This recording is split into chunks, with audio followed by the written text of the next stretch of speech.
She got the Goodyear blimp outside, you feel me, and a good turbo Lexus, man. So what it is, guys? What it is, guys? Your boy Roy Jay-Z. So we're back with another video. So for today's video, we're gonna be showcasing the GS300 on the channel. So look, man, I want to get more into the car stuff, so that's why we're doing this video, man. So I just want to give an introduction to my 2JZ GE build. So if you don't know, I built this motor in my garage / backyard. So I want to start posting this car on the channel more. So here we are. So we got a lot in store. So if you're a Lexus owner or trying to get into the Lexus, I could probably assist you. And I'm not gonna lie, I should have been recording this. I got a few videos when the car was NA. I got a lot of stuff that I didn't post on YouTube or I didn't like the video quality. But we're back with another video, man, on the Lexus. So let's get into it.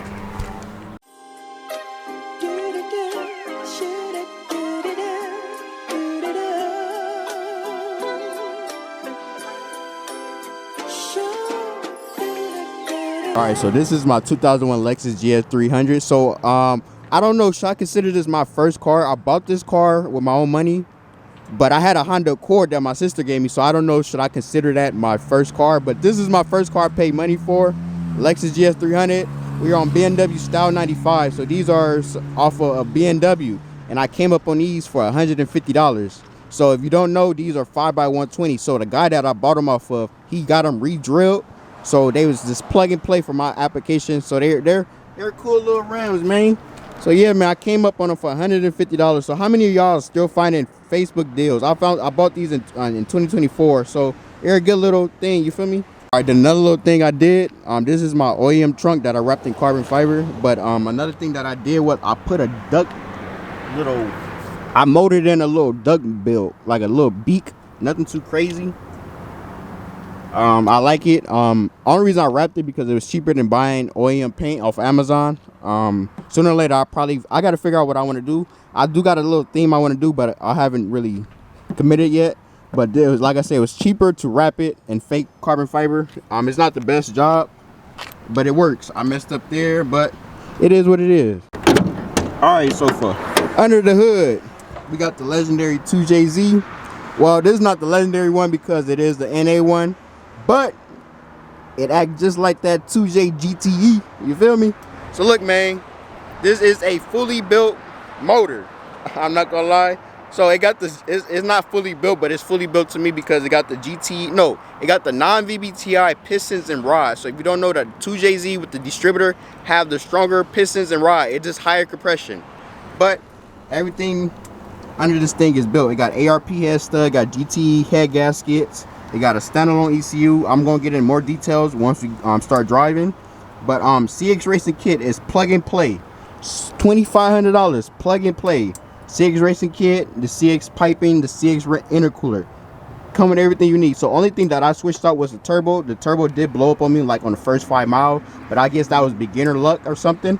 Then the wastegate. I don't know if y'all can see that. It's a Summit Racing wastegate. In my opinion, swap it out because the CX Racing Kit, they come with a big old one with 8-pound springs, and it's hard to find springs for it. So basically, on the CX Racing website, you can opt out for the turbo and the wastegate. I would recommend doing that and buying another little Chinese turbo. This is like some little $300 turbo off some speed website. But yeah, man, it works. But that's really, oh yeah, and I got these work injectors. These are 600cc and 700cc injectors. Fuel regulators from eBay, nothing too crazy. And then, like I said, I got a standalone. So I'm gonna get into more detail. This is a 2001. I'm gonna remember that. Alrighty, so AC work and everything in this car. AC work, we're gonna turn that on real quick. Turn it on low, so hopefully it don't pick it up in the mic. So remember when I told y'all this is a 2001 Lexus GS300. So some odd reason, lock my doors. Some odd reason, Lexus, when they built these cars, they built this car with 2 ECUs. So I think, if I'm not mistaken, I could be wrong. So from 98 to 2001, they got the weird ECU. And I think, if I'm not mistaken, it's 2002 or 2003 and up. That's where they got the better ECU. So in my opinion, I think when I built this motor and I was trying to run it on stock ECU, it did not like it at all. It was running lean. And then on the MAP, whatever one it is, I bought an IS300 cold air intake and I put it on there and it was still running lean. People say, oh, put a smaller housing. That did not work for my application. So I'm thinking it was my ECU. So if you got anything 2000 and up, you should be able to do the turbo build with a stock ECU. But I could be wrong, but that's just my experience. My brother have a 1987 Toyota Supra with the SC300, the older year. No, I think he have, yeah, I don't know, he got the older stuff, and some reason his worked for a cool little minute. But for me, I couldn't even drive it like that. But that's here nor there. I just opted out to get a EMU black standalone ECU. In my opinion, for somebody of my skill with tuning, well, I don't even tune, I tuned the car a little bit but with auto tune. EMU black is the best plug and play ECU for a beginner. People say go high tech, do all this other stuff. Some of those you got to buy aftermarket wire harness, or you got to wire in and other stuff. All I did was got a parallel harness that patch into the stock ECU, and then my OEM stock ECU connectors plug into the EMU black, if I'm not mistaken. That's how it go. Then you just gotta get a IT intake air sensor welded onto your map thing so you can read and all that stuff. But yeah, man, that's here nor there. I'm not no professional, but I'm not slow. You feel me? But yeah, man, we're gonna go ahead and drive this thing. It is still only stock transmission, so it's not shimmed. And I'm not gonna lie to you, I think my transmission was already on his last leg, because it is a rough shift. But that's here nor there. We got a lot of things planned for this car. But let's get into the driving. The car, I'm gonna tell you this now, the car was dyno tuned and tuned.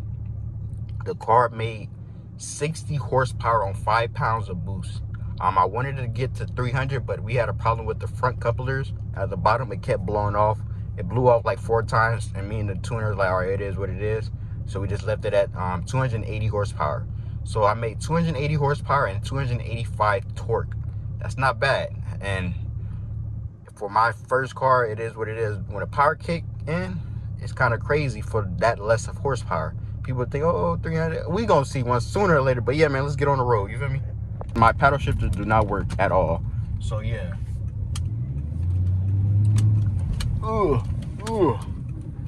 And but yeah, I really haven't had no problems with this car. This car worked amazing.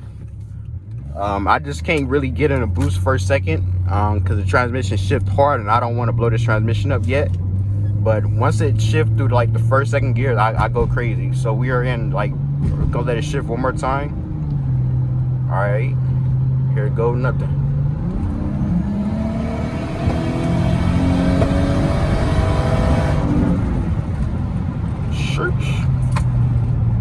So it's nothing too crazy, but it's fun. It's fun. Like 5 pounds of spring, 5 pounds of boost. Once it get up there, boy, it get up there. You feel me? But yeah, man, I'm gonna show y'all.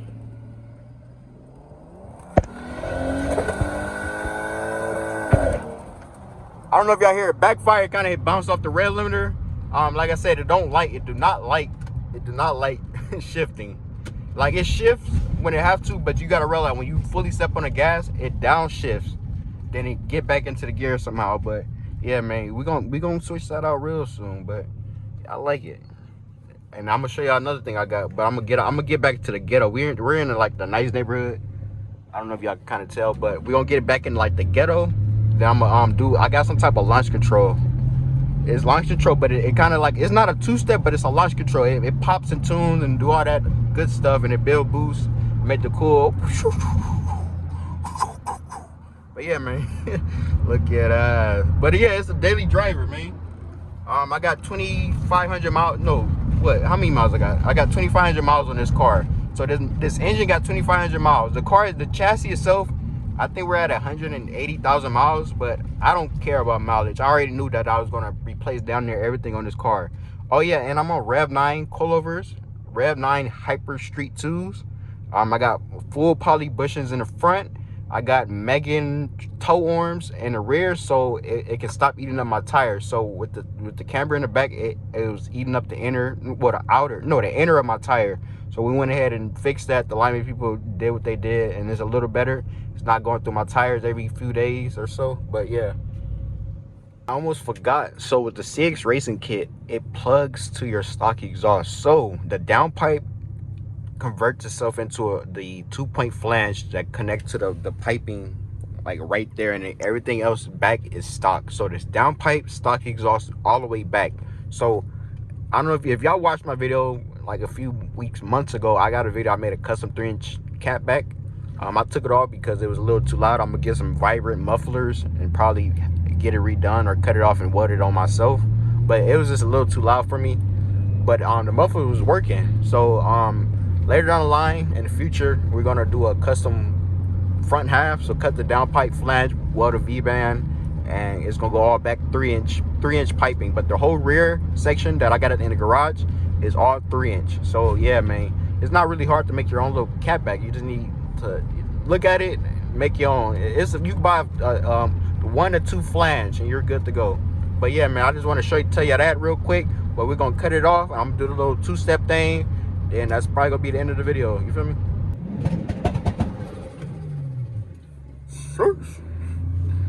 Look at